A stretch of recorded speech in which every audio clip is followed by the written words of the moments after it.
Halo Sobat Geridupah, selamat datang di channel YouTube SMK PGRI 2 Palembang. Kali ini Geridupot kedatangan tamu, kira-kira siapa nih?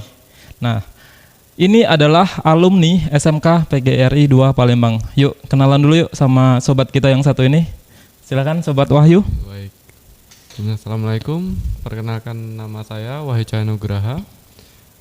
Saya adalah alumni SMK PGRI 2 Palembang, lulusan tahun 2015. Sekarang saya sudah bekerja di Bali. Di Bali ya? Iya, di Bali. Berarti sekarang masih di Bali nih? Masih di Bali. Masih. Nah, ini kok bisa datang ke sini gimana ceritanya? Jadi ceritanya itu karena memang sebenarnya udah lama sih. Dulu kan sama salah satu guru ngontek kan, gimana nih kapan kira-kira bisa main-main ke sekolah gitu. Oh. Jadi sekalian pada saat saya ngunjungin orang tua juga, ya udah jadi sekalian kesini dah. Oh gitu ya. Jadi pas banget ya waktunya. Iya benar pas. Nah, untuk ini angkatannya tahun berapa? Angkatan masuknya? Saya angkatan masuknya itu 2012. 2012. Jadi lulus sekitar 2015 ya. 2015. Jurusan apa nih, Sob? Dulu pada saat SMK itu saya milih TITL sih. TITL. Teknik instalasi listrik. Teknik Instalasi Tenaga Listrik. Listrik. Oke. Nah, selama sekolah nih, pengalaman yang berkesan dulu apa nih? Cerita serunya nih. Banyak banget sih. Banyak banget. Boleh ceritain nggak? Boleh. Jadi dulu itu pada saat sekolah itu masih ingat banget yang pada saat tingkat 2 sih. Tingkat 2. Kelas 2 ya maksudnya? Iya. Nah, gimana Kelas tuh? 2 jadi pada waktu itu ya memang bukan terlahir dari orang yang berkecukupan, jadi orang berekonomi rendah. Jadi itu tuh kayak apa ya, pengen ngebantu orang tua tapi posisi masih sekolah gitu. Jadi ada niatan mau kayak gimana nih caranya, akhirnya berjualan. Jualan? Iya. Jualan apa tuh? Bantu jualan roti bakar. Di sekolah? Enggak, pada saat malamnya sih. Oh, berarti Di daerah Sako dulu. Oh, berarti malam jualan, Iya, malam jualan. paginya atau siangnya sekolah. Iya. Wow, luar biasa ya. Sampai sering ketiduran di sekolah tuh pernah loh. Sampai dipanggil orang tua guru BK pernah. Dipanggil gara-gara tidur di kelas. Tidur di kelas. Sama guru BK siapa dulu gurunya? Sama siapa ya? Mungkin Masih ingat udah Masih ya? udah nggak ada sih tapi Udah nggak ada ya, udah pindah ya? Iya. Jadi ditegur juga sama wali kelas kan, jadi dibilangin sama ibu alasannya kenapa kok dia sering tidur di kelas gitu. Jadi ibu cerita kalau misalkan saya jualan tiap malamnya gitu. Nah, untuk nilai nih, kan kamu dulu jualan malamnya ya. Nah, terus tidur itu untuk ngikutin materinya gimana untuk nilai?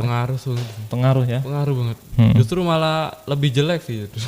Lebih jelek ya? Lebih jelek nilai. Jadi lebih jelek nilai tapi gimana ya? Aktif gitu. Aktif ya. Jadi walaupun kita misalnya di kelas tidur ya jangan pasif juga. Iya, benar. Harus tetap aktif. Nah, kalau waktu sekolah dulu punya guru favorit nggak? Punya dong. Punya. Siapa? Guru favorit saya tuh Bu Yati. Bu Yati. Iya, mungkin sapa dulu Bu Yati. Halo Bu Yati, terima kasih udah jadi wali kelas saya pada saat kelas 3. Oh, Bu, wali kelas juga ya Bu Yati. Pelajaran apa tuh Bu Yati? Bu Yati waktu itu ngajar PPKN kalau nggak salah ya. PKN. Iya, masih. Jadi memang benar-benar gimana ya? Bu Yati sering ngasih nasihat gitu, ngasih masukan juga. Berarti support kamu banget lah ya. Support banget. Dengan kondisi kamu yang mungkin di kelas tuh udah capek banget kan. Tapi masih dukung terus siswanya. Iya, ya? benar Kak. Jadi ya memang benar-benar ini motivator banget sih. Motivator ya. Oh ya, kamu masih sering berkunjung ke sini nggak sih setelah jadi alumni? Justru ini pertama kali sih. Oh, ini pertama ya? Iya. Soalnya gimana ya, pada saat dulu itu lulus 2015 ya sempat kerja juga kan jadi teknisi. Jadi selama 2 tahun baru mulai kuliah itu saya 2018 Kak. Jadi kamu selesai dari PGRI 2 ini kerja, langsung kerja? Langsung kerja Kak. Di mana tuh?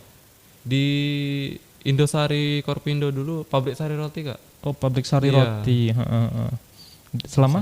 selama 2 tahun. 2 tahun. Nah, setelah itu Baru kuliah. kuliah di mana?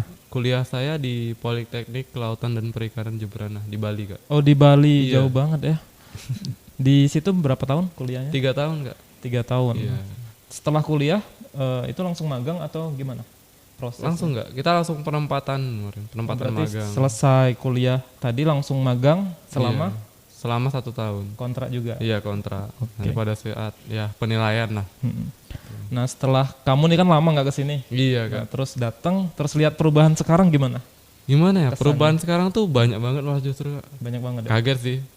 Gimana? Dulu yang biasa dikenal ya sekolah paling nakal lah gitu. Karena dulu kan sekolahnya sering tawuran segala macam, tapi sekarang terkenalnya itu karena bidang akademik gitu. Maksudnya Oh kayak gitu ya. praktiknya lebih bagus sampai menjadi sekolah unggulan tuh wah luar biasa gitu. Kamu bangga gak jadi alumni SMK Asli. PGRI 2? Iya. Bangga ya? Kenapa nggak dari dulu gitu? Kira-kira nih kamu ada pesan gak untuk sobat-sobat kita yang masih duduk di bangku sekolah nih? Ada sih, Kak. Jadi kalau misalkan kalian pada saat sekolah itu benar-benar harus nuntut ilmu yang sungguh-sungguh, karena apa ya, effortnya itu nanti bakalan ke depannya bagaimana untuk kita gitu loh. Kayak, Jadi jangan main-main. iya, bolos jangan gitu ya. main-main bolos. Ya nggak apa-apa sesekali. Iya, sesekali ya. Sesekali. Tapi nggak apa-apa sih kalau misalkan nakal. Tapi nakal harus selalu tahu tempat gitu loh. Oh, Jadi gitu nggak ya. setiap saat harus nakal gitu. Jadi memang gimana ya? Jangan pernah malu juga sih. Yang penting intinya Harus berani ya. harus berani gitu. Kayak walaupun ekonomi minim gitu, jangan pernah takut kayak wah saya nggak bakalan jadi seperti dia nih. Ya lebih baik diganti gitu loh. Iya, Yang mindsetnya kata-kata, diubah. nah, Ya. mindsetnya diubah lebih ke optimisme ke diri sendiri gitu kayak wah aku harus bisa seperti dia nih, dia udah sukses masa aku belum, harus bisa nih. Nah, seperti itu. Kalau misalnya nih diingat-ingat lagi, ada nggak sih kayak atau apa gitu yang buat kamu nyesel terus kayaknya aku harusnya nggak ngelakuin ini deh waktu sekolah? Ada nggak kira-kira? Ada sih, Kak. Apa tuh? Tawuran. Tawuran ya? Iya. Tawuran itu paling, soalnya gimana ya, buat orang tua cemas sih memang paling. Tapi kalau dulu mungkin kita mikirnya kan gimana tuh? Maksudnya Ya pada saat dulu sih memang mikirnya kayak wah masih pengen apa ya, nakal-nakalnya lah, belum ada keren-kerenan pikiran ya, nah, mungkin karena itu juga. Jadi mulai sekarang nih nyesel aja gitu loh, nyesel ya. nyesel aja sampai gitu, kayak mempengaruhi akademik juga gitu sampai ke ya udahlah gitu, udah terjadi. Tapi ya pesannya untuk kalian nih, dengerin kata Sobat Wahyu ya. Jangan ikut tawuran. Nah, Sobat Wahyu aja nyesel gitu loh. Kenapa sih dulu harus ikut tawuran gitu kan? Nah sekarang ini udah dikasih contoh lah atau gambaran. Kalau misalnya ke depan tuh nggak bagus prospeknya kalau misalnya kalian masih ikut tawuran. Nah gitu ya. Oke, saran setelah lulus itu kan kita SMK nih ya, identik sama dunia kerja. Iya. Nah, kalau misalkan dari Sobat Wahyu, sarannya apa nih untuk sobat-sobat kita yang mau lulus itu baiknya gimana? Ada nggak kira-kira? Saran saya sih, Kak ya. Iya. Jadi orang namanya SMK itu kan lebih kita ke praktik ya. Iya benar. Nah, praktikum kita lebih mendasari daripada yang pendidikan teori seperti SMA. Jadi karena memang kita lebih ke praktik, sebaiknya ya cari kerja dulu sementara, tapi jangan sampai terlena.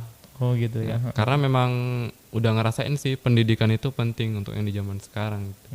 Jadi kita cari kerja, jangan pernah memilih pekerjaan seperti itu, Kak. Oke. Apapun yang Apapun ada, ya. iya, ambil aja udah. Karena kita nggak pernah tahu ke depannya kita bakalan jadi gimana gitu loh. Jadi walaupun intinya setelah lulus kita kerja dulu nggak masalah. Nggak masalah. Tapi jangan sampai terlena dan tetap harus lanjutin pendidikan ya bener, ke jenjang berikutnya. Bener, penting banget. Nah sekarang di Dinas Kelautan di Bali itu kerjanya ngapain aja sih? Saya sekarang menjabat sebagai observer, Kak. Observer. Observer tuh gimana? Apa tuh? Jadi observer itu tugasnya itu adalah neliti. Bagaimana di lapangan itu, terutama di kelautan ya. Jadi saya di kapal. Jadi saya meneliti tentang penangkapan ikan segala macam seperti itu, Kak. Jadi kayak alat tangkapnya, kapalnya, bagaimana, mesinnya, apakah sudah mencakupi dari segi keamanan, bagaimana? Itu yang diteliti dari, maksudnya kan tadi ada kapal gitu kan, alat tangkap ikan itu punya pemerintah atau punya swasta? Punya swasta kebanyakan. Oh, berarti tugasnya Iya. itu kayak ngontrol Iya, gitu ya. ngontrol. Jadi Alat yang- apakah memang mereka udah sesuai dengan ketetapan yang udah dibuat, gitu, apakah belum? Kendalanya apa nih selama di kelautan? Jadi kendalanya itu memang alam sih Kak. Alam ya? Nah, jadi alam itu kan kita nggak bisa memprediksi nih bakalan gimana. Jadi pernah pada waktu itu saya itu kena badai Kak, di Laut Selatan di bawah Pulau Lombok waktu itu. Gimana tuh ceritanya? Jadi pada saat pendidikan itu kan ada nih sistem PKL nih. Nah, sistem PKL jadi saya waktu itu PKL di Lombok tuh kena badai di selatannya Pulau Lombok. Saya masih ingat waktu itu di WPP 573. Itu di daerah Selat Lombok di bawah Lombok. Itu kena badai itu selama 3 hari Kak. 3 hari? 3 hari. Wow. Benar 3 hari tuh di sana. Waduh. Itu pada panik semua nggak di kapal tuh? Kalau panik sih gimana ya? Kita apa yang mau dipanikin gitu? Kita udah di tengah laut kan. Udah pasrah. Ya udah pasrah dah. Setidaknya berdoa aja gitu. Berdoa gitu. Kalau mau kapal dijalanin juga ya percuma gitu, malah takutnya lebih justru kayak apa ya? Bakal lebih bahaya gitu. Jadi kan di sana pengalamannya yang lebih ekstrim sih menurut saya. Memang udah kayak keadaan kapalnya berguncang gitu kan. Yang kita tahu kan orang biasa di darat, sekarang di laut sampai dihantam sama badai gitu, gelombang tinggi gitu. Itu aja sih. Itu ya. Kalau yang kesan paling menyenangkan apa nih selama di kelautan? Selama di kelautan sih bisa interaksi sama nelayan-nelayan sih menurut saya. Sama nelayan-nelayan. Iya. Ya? Oh, berarti ini juga berarti misalnya ada kapal nih Hmm. didatengin gitu ya. Iya. Oh. Jadi Dicek. iya, saya kayak gimana ya? Kesannya itu bisa berinteraksi sama mereka. Kan gimana ya? Dengerin cerita mereka gitu tentang bagaimana. Kan tiap-tiap daerah tuh beda-beda nih. Saya udah pernah ke Sulawesi, udah pernah ke Sorong, udah pernah ke Bali. Oh, berarti Udah nggak di satu tempat aja. Enggak ya di satu patrolnya? tempat Kak. Oh, Jadi gitu ya. kayak cita-cita saya tuh tercapai gitu. Oh iya. Tercapai banget. Bisa ini ya, bisa keliling Indonesia. Iya bisa lah keliling ya. Indonesia. Jadi Sumatera udah nginjekin kaki nih. Saya harus bisa kemana nih yang belum nih? Gitu ya. Iya. Oh ya, untuk alumni seletingan kamu nih, Iya. mau nyapa nggak? Atau mau say hello misalnya? Oh boleh. Jadi untuk teman-teman alumni sekalian dimanapun kalian berada, jadi saya mengajak kalian nih untuk kita berkontribusi untuk membuat suatu reuni seperti itu atau perkumpulan, bisa saling sharing, siapa tahu bisa ketemu-temu lagi gitu kan. Jadi kita bisa ngadain alumni akbar lagi nanti. Ya biar ngelepas kangen juga sih. Nah itu dengernya untuk alumni 2015 jurusan TITL. Nah, kalau misalnya masih setelah kalian nonton video ini, ya komen-komen di bawah lah kalian tuh yang nonton ya. Siapa tahu setelah ini bisa reunian bareng, kan bisa sharing ya. Iya. Oke, makasih banget Sobat Wahyu. Siap. Udah berkenan hadir di Siap, Gridupod. Siap. Ceritanya menarik sekali tentunya ya, Iya. menginspirasi juga untuk teman-teman SMK PGRI 2 Palembang. Jangan menyerah ya intinya, Iya, jangan menyerah intinya sama jangan keadaan, menyerah sih. terus berusaha. Thank you ya. Oke siap. Oke, see you next time di Gridupod berikutnya. Bye.